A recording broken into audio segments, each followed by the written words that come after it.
जी, तो अस्सलाम वालेकुम friends, welcome to the part 2। Friends, हम लोग जो थे पार्शियल ट्रुथ पे आ गए थे कि हमारे पास जो फिजियोलॉजिक है वो पार्शियल ट्रुथ देता है हमें, ठीक है। अच्छा फ्रेंड्स, इसमें से आप लोगों को अभी तक जो याद करना है ना वो ये है, एक तो फजीनेस और क्रिस्पनेस की आपको जो है ना वो प्रॉपर डिफ्रेंशिएट पता होना चाहिए, आपको फिजियोलॉजिक का कंप्लीट लॉजिक पता होना चाहिए, ठीक है। आप लोग जो है आपको कोई भी एग्जाम्पल दे दीजिए, आप उसमें से फजीनेस जो है वो आप बता सको, ठीक है।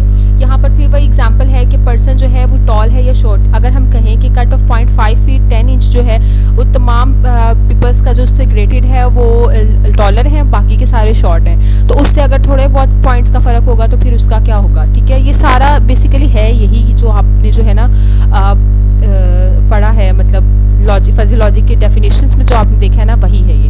अच्छा जी, मेंबर फंक्शंस क्या होते हैं? डिग्री ऑफ ट्रूथ, मतलब कितना हम सच बोल रहे हैं वो हमें पता चलता है किससे? मेंबर फंक्शन से। It can be any function ranging from a simple linear straight line to complicated spline function और a polynomial of a higher degree. मतलब ये कोई भी फंक्शन होता है जो कि रेंज करता है, शुरू होता है सिंपल लीनियर स्ट्रेट लाइन से और फिर ये आगे स्प्लाइन कॉम्प्लिकेटेड की तरफ बढ़ता है, ठीक है। कुछ कैरेक्टरिस्टिक्स होती है मेंबर फंक्शन की। एक तो ये कि इसको म्यू से शो करते हैं, ये ग्रीक सिंबल होता है म्यू, इससे हम इसको शो करते हैं। इसकी वैल्यू जो है वो 0.0 से 1.0 तक होती है, जहाँ 0.0 जो है वो एब्सोल्यूट फाल्सनेस को शो करता है और 1.0 जो है वो एब्सोल्यूट ट्रूथ को शो करता है। इसके दरमियान में जो वैल्यूज़ हैं वो हमारे पास ये या इसके दरमियान में ये दोनों भी इंक्लूड होंगी, ये हमारे पास हो जाती हैं इसकी वैल्यूज़, ठीक है। आप देखें कि अम्मा जी इज़ ओल्ड, ठीक है, ये हमारे पास एक सेंटेंस है। क्रिस में हम कहेंगे कि अम्मा जी जो है वो बिलोंग करती है सेट ऑफ ओल्ड पीपल के साथ, लेकिन हम डिफाइन करते हैं न्यू ओल्ड को मेंबर फंक्शन ऑपरेटिंग सिस्टम में कि fuzzy set of old peoples. अगर हमने ओल्ड पीपल बता दिया है कि अगर अम्मा जी 75 साल की है तो हमें कहना पड़ेगा कि अम्मा जी जो है वो 0.75 चांसेस हैं कि अम्मा जी ओल्ड है, मीनिंग अम्मा जी इज़ क्वाइट ओल्ड। मतलब हमारे पास 1 जो है वो 1 के करीब है 0.75, तो ये ट्रू होगा।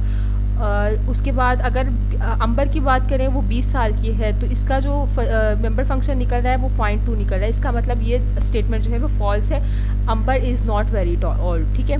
बस इसी तरह से आपको कोई भी एग्जांपल दे दीजिए, आप उसका जो है मेंबर फंक्शन निकालेंगे और अगर वो मेंबर फंक्शन आपका ट्रू की तरफ जा रहा है तो फिर वो स्टेटमेंट ट्रू है, और अगर वो फॉल्स की तरफ आ रहा है तो वो स्टेटमेंट फॉल्स है। प्रोबेबिलिटी और फजीनेस के जो है वो डिफरेंशिएट, ये बहुत इंपॉर्टेंट है कि हम डिफरेंस करें प्रोबेबिलिटी और फजीनेस। प्रोबेबिलिटी क्या होती है? इतना काम होगा या नहीं, मतलब जिसमें हमें शक हो कि वो काम होगा या नहीं, वो भी सेम रेंज 0.0 से 1.0 तक होता है। इसको अंडरस्टैंड करने के लिए हम लोग जो है अब यही एग्जांपल लेते हैं जहां अंबर जो है वो 20 साल की है और वो एक ओल्ड गर्ल है, तो हमारे पास जो म्यू ओल्ड आया फंक्शन आया जो हमारे पास वो ये आया कि 0.2, मतलब अंबर जो है वो बेसिकली क्वाइट ओल्ड नहीं है, ठीक है। अच्छा जी, प्रोबेबिलिटी की थ्योरी में यहाँ पर 20% चांस है कि अंबर जो है वो ओल्ड है और 80% चांस है कि हमारे पास अंबर जो है वो ओल्ड नहीं है। लेकिन फजीनेस की टर्मिनोलॉजी में हमारे पास जो है वो 0.2 पर जो है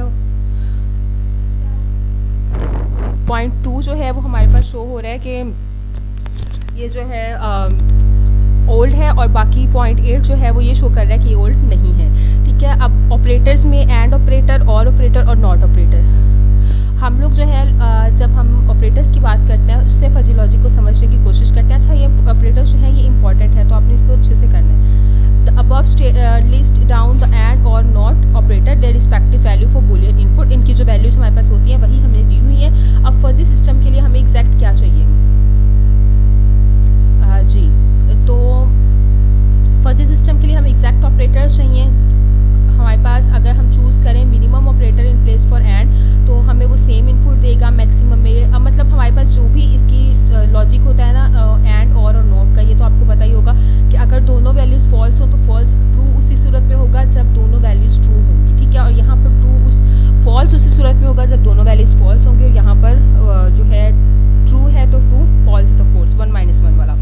अच्छा, इसमें जो है फजी ऑपरेटर्स हमारे पास क्या हैं? अगर हम अलाउ करें फजी सिस्टम को कि सिर्फ वो 2 वैल्यूज़ ले, 0 या 1, तो ये बूलियन लॉजिक बन जाएगा। जैसे कि ये देखें 2 वैल्यूड है, मतलब एकदम स्ट्रेट। हमने जो है स्टार्ट में देखा था फजी लॉजिक का एक कर्वीलीनियर ग्राफ था जिसके जो है जो कहीं से भी शुरू हो रहा था। अब मैं आपको लास्ट में चले दिखा दूंगी, वो अभी दिखाया तो सारा ख़राब हो जाएगा।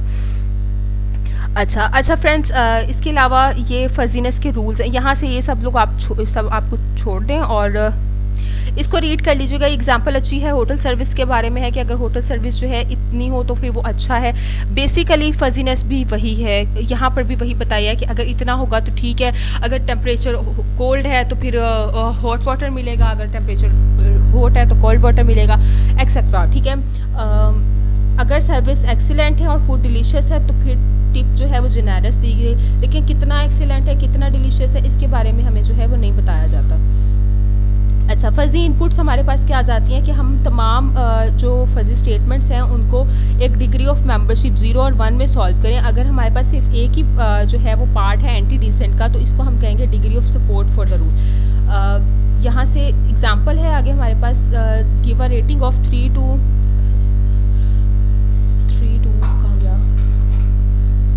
जी 3 to the service, so it is membership in the function excellent is 0. Likewise the user give a rating of 8 to the food, so the membership 0.7 is a fuzzy set of delicious। मतलब हमारे पास अगर जो है user rating देता है 8 किसी भी खाने को और उसकी मेंबरशिप जो है वो 0.7 और फजी सेट जो है इसका मतलब वो डिलीशियस है। मतलब हमारे पास मेंबरशिप फंक्शन हमने निकाला और उससे हमें पता चला, क्योंकि हमने वैल्यू दे रखी थी उसे 1, कि अगर वो 1 के पास है तो वो ट्रू जो है टोटली ट्रू होगा, तो इसके करीब करीब है तो इसका मतलब खाना जो है वो वाकई डिलीशियस था।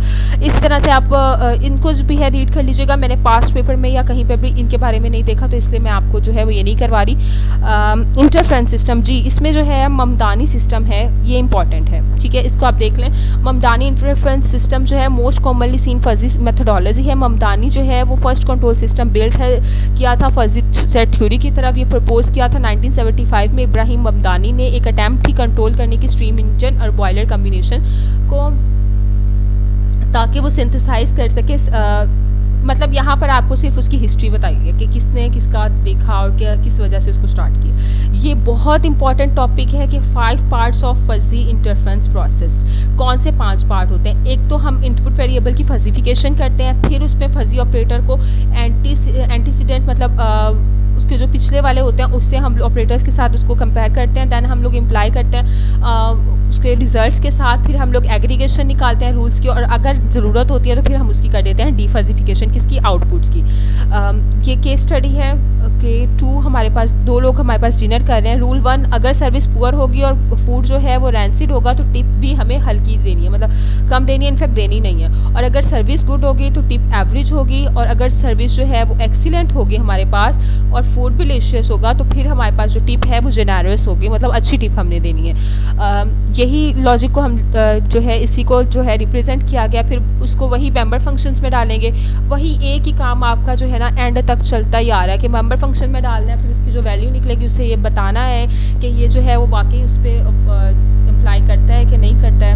ठीक है, डीफजिफिकेशन और व्हाटएवर। ठीक है, यहाँ पर हमारा जो है लेक्चर्स कंप्लीट हो गए। यहाँ से मैं आपको दिखा देती हूँ, ये मेरे पास पास्ट पेपर्स जो है वो ओपन है जी। इसको मैंने हाईलाइट किया था जो हमारे टॉपिक्स थे, तो वो मैं आप लोगों के साथ शेयर कर लेती हूँ। देखिए, सबसे पहले ममदानी फजी इंटरफ्रेंस मेथड क्या है। ये सिर्फ जो मैंने आपकी हिस्ट्री बताई है ना कि किसने बनाया, क्यों बनाया, ये वो बताना है आपको। ठीक है, उसके बाद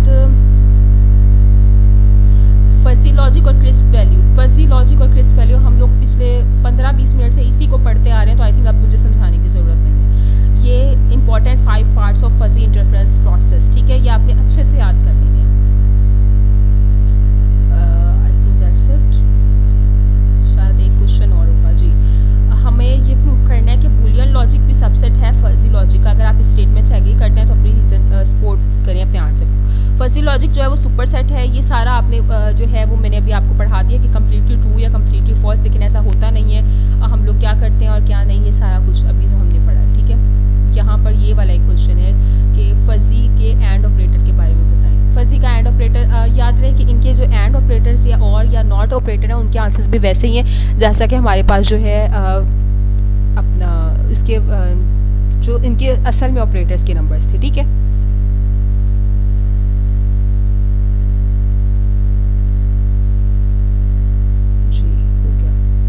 चलिए, होप सो कि आप लोगों को पसंद आएगा। मैं पूरी कोशिश करूंगी कि मैं इससे अगले लेक्चर्स भी आपके साथ जल्द से जल्द शेयर कर सकूं। तब तक के लिए अल्लाह हाफिज़।